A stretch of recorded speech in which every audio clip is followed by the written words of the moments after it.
അസ്സലാമു അലൈക്കും വറഹ്മത്തുള്ളാഹി വബറകാതുഹു. പ്രിയപ്പെട്ട സഹോദരങ്ങളെ, സോഷ്യൽ മീഡിയ വളരെ ശക്തമായ ഒരു കാലത്താണ് നമ്മൾ ജീവിച്ചുകൊണ്ടിരിക്കുന്നത്. സോഷ്യൽ ആക്ടിവിസം വളരെയേറെ സജീവമായ ഒരു കാലഘട്ടത്തിലാണ് നമ്മൾ ജീവിച്ചുകൊണ്ടിരിക്കുന്നത്. തീർച്ചയായും സോഷ്യൽ മീഡിയയെ നമുക്ക് പോസിറ്റീവായും നെഗറ്റീവുമായും ഒക്കെ ഉപയോഗിക്കാൻ കഴിയുന്ന ടെക്നോളജി അഡ്വാൻസ്ഡ് ആയ ഒരു കാലഘട്ടത്തിൻ്റെ തലമുറക്കാർ കൂടിയാണ് നമ്മൾ. ഇത്തരമൊരു സാഹചര്യത്തിൽ സോഷ്യൽ മീഡിയയെ വളരെ പോസിറ്റീവായി ഉപയോഗിച്ച ഒരു സാധാരണ മനുഷ്യനെക്കുറിച്ച് നിങ്ങളോട് പങ്കുവെക്കാനാണ് ഞാനിപ്പോൾ ലൈവിൽ വന്നിട്ടുള്ളത്. അദ്ദേഹം ഒരു സെലിബ്രിറ്റി അല്ല, ഒരു രാഷ്ട്രീയക്കാരനല്ല, ഏതെങ്കിലും തരത്തിൽ സംഘടനാപരമായി നേതൃത്വം അലങ്കരിക്കുന്ന ഒരാളല്ല. പക്ഷെ അദ്ദേഹത്തെ കാണുമ്പോഴൊക്കെ സോഷ്യൽ മീഡിയയിൽ അദ്ദേഹത്തെക്കുറിച്ച് ആളുകൾ നല്ലത് പറയുമ്പോഴൊക്കെ എൻ്റെയോ നിങ്ങളുടെയോ മനസ്സിൽ നമുക്ക് അസ്വസ്ഥത തോന്നുന്നുണ്ടോ? എന്തെങ്കിലും തരത്തിലുള്ള പ്രയാസങ്ങൾ അനുഭവപ്പെടുന്നുണ്ടോ? മറ്റൊരാളുടെ നന്മയിൽ നമുക്ക് വലിയ വിഷമങ്ങൾ ഉണ്ടാകുന്നുവെങ്കിൽ നമ്മൾ രണ്ടു വട്ടം ആലോചിക്കേണ്ടതുണ്ട്. നമ്മളിലെ ഒരു മനുഷ്യൻ എന്ന് പറയുന്ന മാനവികത, മനുഷ്യത്വം എന്ന് പറയുന്ന ഒന്ന് നഷ്ടപ്പെട്ടുകൊണ്ടിരിക്കുന്നു എന്ന് നമ്മൾ തിരിച്ചറിയേണ്ടതുണ്ട്. ഞാൻ പറയാൻ ശ്രമിക്കുന്നത്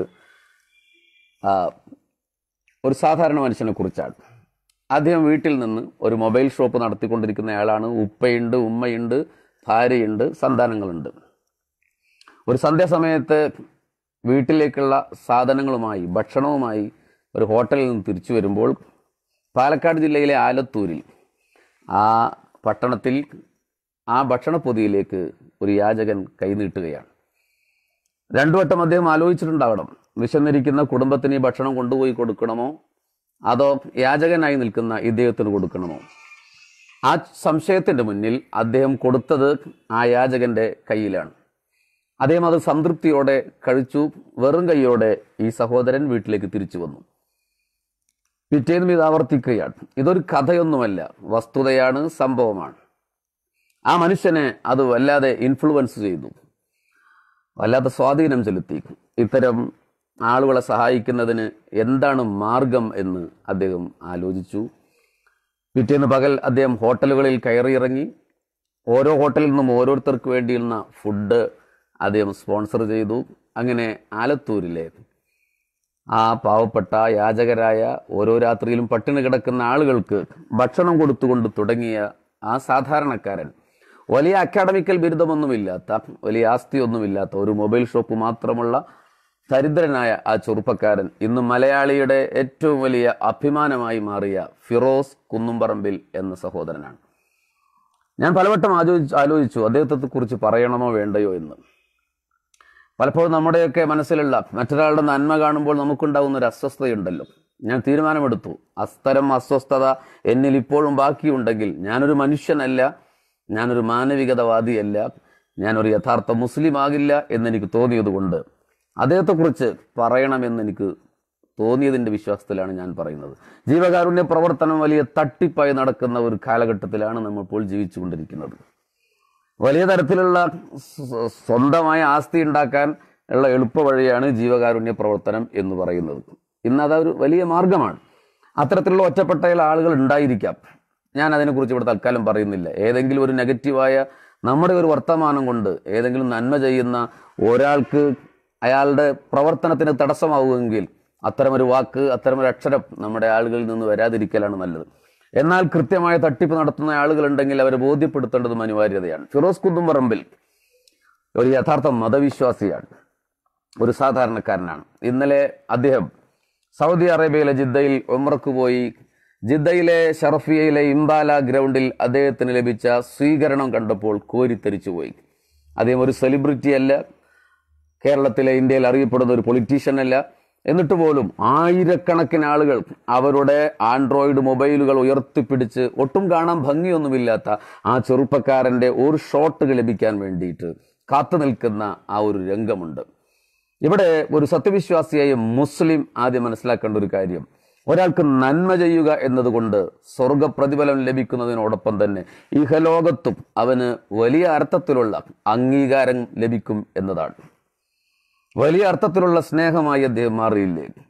ആയിരക്കണക്കിന് ആളുകൾക്ക് രോഗം ബാധിച്ച് കിടക്കുന്ന രോഗികൾക്ക്, വീടില്ലാത്തവർക്ക്, കല്യാണം കഴിച്ചു കൊടുക്കാൻ പ്രയാസപ്പെടുന്ന ആളുകൾക്ക് 200ഓളം ലൈവുകളിലൂടെ ആ ഒരു സാധാരണ മനുഷ്യൻ നടത്തിയ ഒരു സൈലന്റ് റവല്യൂഷൻ ഉണ്ട്, ഒരു നിശബ്ദമായ വിപ്ലവം. എൻ്റെ ലൈവ് കേട്ടുകൊണ്ടിരിക്കുന്ന പ്രിയപ്പെട്ട സഹോദരങ്ങളോട് എനിക്ക് പറയാനുള്ളത്, നമ്മൾ സോഷ്യൽ മീഡിയ എന്തൊക്കെ നെഗറ്റീവ് കാര്യത്തിന് വേണ്ടിയിട്ടാണ് ഉപയോഗിച്ചുകൊണ്ടിരിക്കുന്നത്. കൊല്ലാനും കൊലവിളിക്കാനും വർഗീയത ഉണ്ടാക്കാനും പ്രക്ഷോഭങ്ങൾ ഉണ്ടാക്കാനും എന്തൊക്കെ തരത്തിലാണ് നമ്മൾ ഉപയോഗിച്ചുകൊണ്ട്. നമ്മൾ ഒരിക്കലെങ്കിലും ഒരു നന്മയ്ക്ക് വേണ്ടി നമ്മുടെ തൂലിക ചലിപ്പിക്കുന്നുണ്ടോ? ഉണ്ടെങ്കിൽ നല്ലത്. നന്മയ്ക്ക് വേണ്ടി കരയുന്ന ഒരാളുടെ കണ്ണുനീരിന്റെ മുന്നിൽ നിങ്ങളുടെ ഒരു വരികൾ എപ്പോഴെങ്കിലും, എൻ്റെ ഒരു വരി എപ്പോഴെങ്കിലും ഉണ്ടായിട്ടുണ്ടോ? വിലപിക്കുന്ന ഒരാൾക്ക് ചെവി വെച്ചു കൊടുക്കാൻ നമുക്ക് കഴിഞ്ഞിട്ടുണ്ടോ?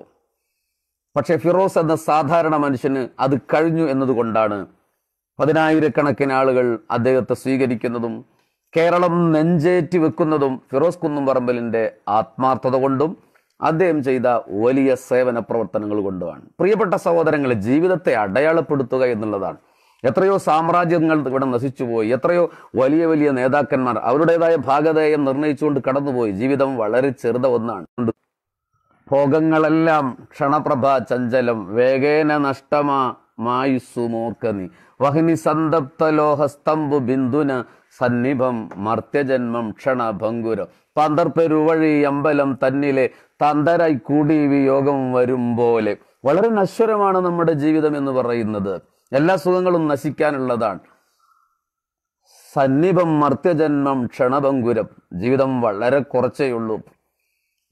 ഒരു വെള്ളത്തുള്ളി ഒരു ഇരുമ്പിലേക്ക് ചൂടാക്കിയ ഇരുമ്പ് തണ്ടിലേക്ക് ഒറ്റിച്ചാൽ അത് ഉരുകിത്തീരുന്നത് പോലെ വളരെ ചെറുതാണ്. പന്തർപ്പെരുവഴി അമ്പലം തന്നിലെ താന്തരായി കൂടി വിയോഗം വരും പോലെ.